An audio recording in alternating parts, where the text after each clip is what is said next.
The high point in crime in American history was in the 1820s and 30s, which is also coincident with a time when alcohol use was extremely high in the United States. America was a very hard-drinking country. Crime started going down before the Civil War and continued down steadily until the mid-1960s.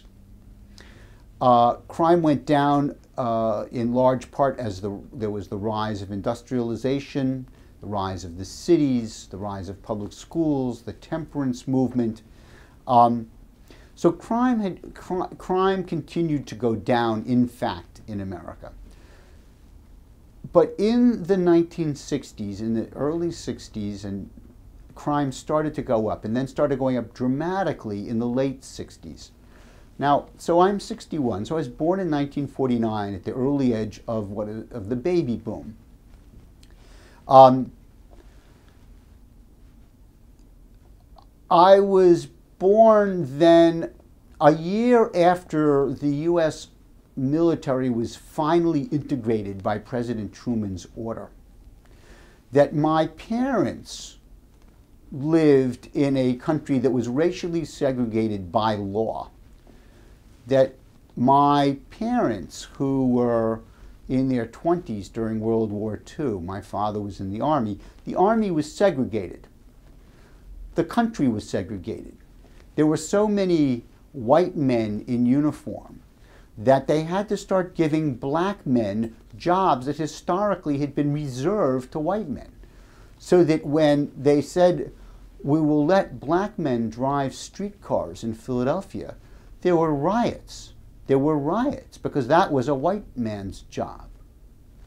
That you have to recognize then that that only a few decades ago, only a generation or two ago, segregation was not merely the law, but was the accepted practice. It was the accepted practice. There were enormous race riots during World War II, not in the South, but in the North, in Detroit, in Philadelphia. And so when the Army became integrated, when there was a growing civil rights movement in the 50s, white America responded with a great deal of violence. There were riots when they tried to integrate the schools in Boston. There were riots in Chicago. This is not only about blowing up churches in Alabama. This is not only about shooting civil rights workers in Mississippi. This was a nationwide feature in which white privilege was being attacked. And this is a historical pattern. In the early 20th century, when the children and the grandchildren of the free slaves were finally acquiring property, finally getting an education, entering into, being shop owners, being able to be blacksmiths, barbers, enter the professions, become doctors, lawyers, dentists. White America reacted. The Ku Klux Klan was not a feature of 1870. It was a feature of the early 20th century. There were millions of people in the Ku Klux Klan. And lynching was at its high point in the early 20th century. And it is that time when the war on drugs in its earliest historical form begins. The Harrison Narcotics Act of 1914 was based on a 1910 piece of legislation that failed, because the 1910 legislation was defeated by conservative Southern Democrats who didn't want to give a whole new area of power to Washington. And so those who wanted those laws recognized they needed to create a completely different kind of narrative about the need for these laws. And the need was blacks are high on drugs, that it is the cocainized Negro who's raping white women in the South. It's the cocainized Negro who's committing robbery and petty crime.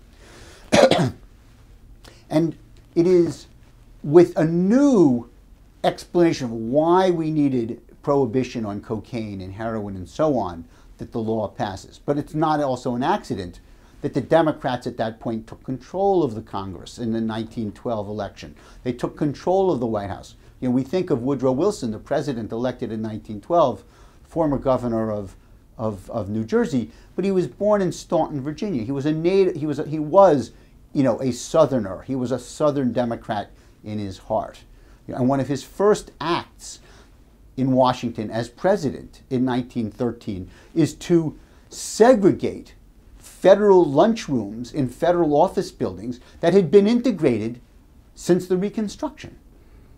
You know, so you have to recognize what's, you know, the historical background, that our drug law is grounded in a need in part to create an identity between blacks and deviance, blacks and drugs, blacks and crime, as a way to, you know, stop the aspirations of a rising black middle class and intelligentsia. In the 1930s, the concern about marijuana, again, is around black musicians, black deviants. It's about Mexicans who have farm jobs in California when Okies are coming to escape the Dust Bowl of the Depression in the Midwest, looking for agricultural jobs in California. And if you talk about something that, you know, cannabis was a drug. Cannabis was a drug that was prescribed, it was used by doctors, it was made by, you know, legitimate pharmaceutical firms, but we're going to call something marijuana, this killer, dangerous, you know, homicide-inducing drug used by Mexicans. Well, maybe you don't want to, if you've been employing farm workers, maybe you don't want some Mexican marijuana addicts on the farm where your kids and wife live. Maybe you want some good Baptist Okies, you know, out there picking in the orchard, picking in the fields, you know, dependable, not, you know, potentially homicidal maniacs. And so this becomes a basis for the Marijuana Tax Act of 1937 that the Congress passes over the objections of the American Medical Association and others.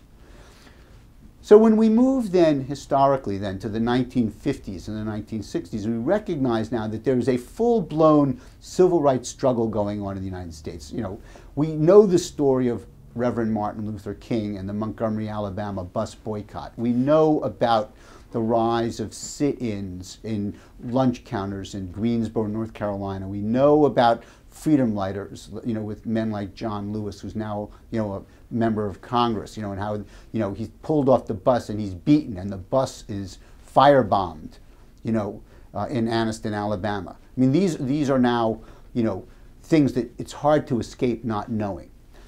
Well, the thing in part then to recognize is the war on the crime problem, the increase in crime, which is an increase in crime by white youth and black youth, by young people, it is young people who generally commit crime, that there is a dramatic growth in the youth population in the 1960s because the children who are the baby boomers are now moving into their teens. And so there's simply more such people. And there is a tremendous social change taking place. There is a breakdown of the kinds of rigidity associated with the 50s and 60s. And you have nonviolent civil disobedience in the Gandhian tradition that being engaged in by Martin Luther King and by tens of thousands of civil rights workers around the country saying, I'm going to sit here nonviolently to protest the fact that you will not allow black students in this university. I mean, that was the law, remember, that was the law, and those laws were enforced by the local police. They were enforced by the state police, who, you know, associated blacks with being troublemakers. Well,